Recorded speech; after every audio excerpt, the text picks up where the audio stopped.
السلام علیکم۔ کہانی ٹائم میں ناظرین کو خوش آمدید کہتے ہیں۔ کہانی سننے سے پہلے ہمارے چینل کو سبسکرائب کریں اور ساتھ لگے گھنٹی کے بٹن کو بھی دبا دیں تاکہ ہر نئی کہانی کا آپ کو پتہ لگ سکے۔ شکریہ۔ شروع کرتے ہیں آج کی کہانی۔ بزرگوں سے سنتے آئے ہیں کہ جوڑے آسمانوں پر بنتے ہیں۔ تجسس تھا مگر دور ہو گیا۔ تجسس نے جب حقیقت کا روپ دھارا تو میری آنکھیں کھلی کی کھلی رہ گئیں۔ واقعی حکم ربی کے ہم سب تابع ہیں، یہاں تک کہ کائنات کا ذرہ ذرہ احکام ربی کا مرہون منت ہے۔ ہمارے ہی گاؤں کا واقعہ ہے کہ گاؤں کے دوسرے محلے میں میرے ایک دوست طارق کی شادی تھی۔ میں بھی مدعو تھا۔ رسم مہندی میں ہر طرح کا ہلا گلا ہوا، ڈھول بجے، خوب ناچ گانا ہوا۔ تقریب کی رونق کو دوبالا کرنے کے لیے کبھی کبھار فائرنگ کا تڑکا بھی لگایا جاتا رہا۔ عزیز و اقارب کے علاوہ کافی تعداد میں دوست احباب بھی شادی میں شرکت کی غرض سے تشریف فرما تھے۔ رات تقریباً 2 بجے تقریب اختتام پذیر ہوئی۔ طارق کا تعلق ایک ذمہ دار گھرانے سے تھا۔ سب لوگوں سے زمین رقبہ ان کی زیادہ تھی۔ کوٹھی، نوکر چاکر، ضرورت زندگی کی ہر ایک آسائش میسر تھی۔ امارات کے ساتھ ساتھ طارق ایک خوبرو نوجوان بھی تھا۔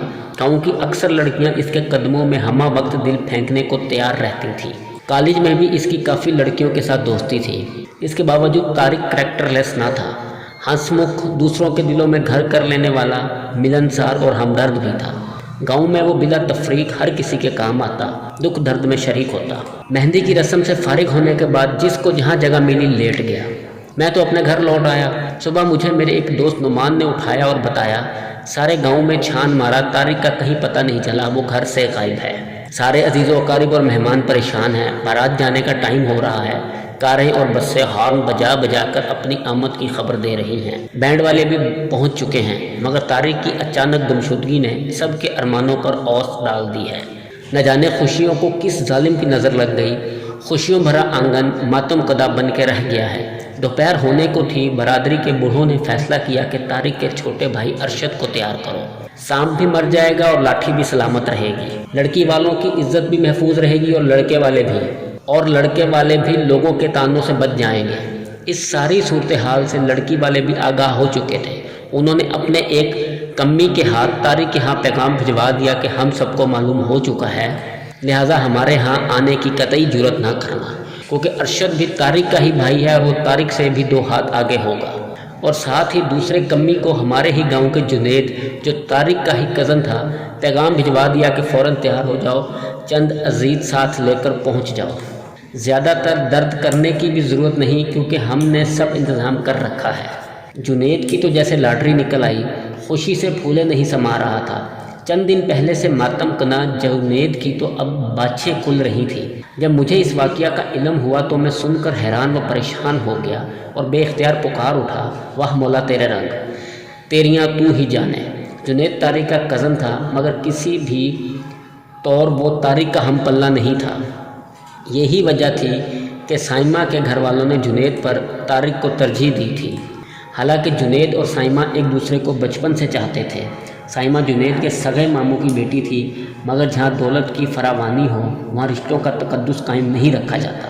ہر رشتہ دولت کے ترازو میں تولا جاتا ہے۔ دولت تو بھائی کے ہاتھوں بھائی کو قتل کروا دیتی ہے، بیٹے کے ہاتھوں باپ کو مروا دیتی ہے۔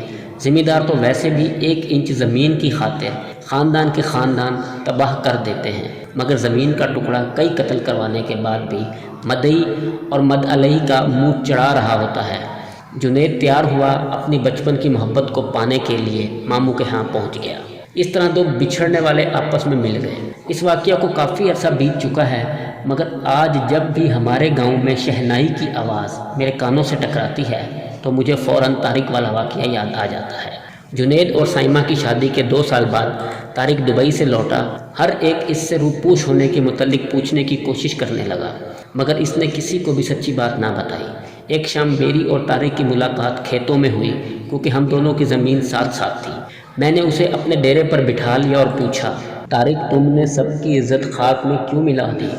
خوشیوں بھرے گہوارے کو خود اپنے ہی ہاتھوں سے آگ لگا گئے۔ کون سی ایسی مجبوری تھی جس کی وجہ سے تجھے ایسا کرنا پڑا؟ طارق کہنے لگا، حیدر بھائی، ساری زندگی آگ میں جلنے سے بہتر تھا کہ چند دن کے لیے برا بن جاتا، اور وہ میں بن گیا۔ میں ضمیر کا قیدی بن کر جینے سے موت کو ترجیح دیتا۔ ایسا کرنے سے میرے ضمیر پر جو بوجھ تھا اب میں اس سے آزاد ہوں، الحمدللہ اب میرے ضمیر پر کوئی بوجھ نہیں۔ اگر میں اس رات گھر سے نہ بھاگتا اور سائمہ کو بیاہ کر لے آتا، لوگوں کی نظر میں وہ میری بیوی بن جاتی، مگر جب اس کا دل ہی مجھے قبول نہ کرتا تو میں اس زندہ لاش کا کیا کرتا۔ حیدر بھائی، شادی کا مقصد تو یہ ہوتا ہے کہ زبان سے اقرار اور دل سے تصدیق۔ ہمارے معاشرے میں زبردستی یہ سب کچھ کروایا جاتا ہے، میں ایسی سختی کے خلاف ہوں۔ میرے علم میں تھا کہ سائمہ اور جنید بچپن سے ایک دوسرے کو چاہتے ہیں اور ان کی محبت کے اس پاک رشتے کو میری دولت سے تولا جا رہا ہے، اور جنید کو اس لیے ٹھکرایا جا رہا ہے کہ وہ ہمارے ہم پلہ نہیں۔ حالانکہ سائمہ کے والد جنید کے سگے ماموں ہیں۔ مجھے یہ سب اچھا نہیں لگا۔ میرے ضمیر نے مجھے ملامت کی کہ میری وجہ سے دو محبت کرنے والے دلوں کا خون ہو رہا ہے اور یہ جرم سرزد مجھ سے کروایا جا رہا ہے۔ میں نے سوچا کیوں قاتل بنوں؟ لوگ 4 دن باتیں بنائیں گے، برادری والے بھی میرے اہل خانہ کو کھٹی میٹھی سنائیں گے، اس سے کوئی فرق نہیں پڑتا۔ میرے ایسا کرنے سے اگر 2 دلوں کا ملاپ ہو جاتا ہے تو مجھے خوشی ہوگی۔ ویسے بھی حیدر بھائی، جوڑے تو آسمانوں پر بنتے ہیں، اللہ سائیں جو کرتا ہے بہتر کرتا ہے۔ جنید اور سائمہ ہنسی خوشی زندگی بسر کر رہے ہیں۔ ان کی آنگن میں اب 2 ننھے سے پھول بھی کھل چکے ہیں۔ خدا ان کو سلامت رکھے۔ ہمارے لیے بھی تو اس خالق و مالک نے کوئی ڈھونڈ کے رکھی ہی ہوگی۔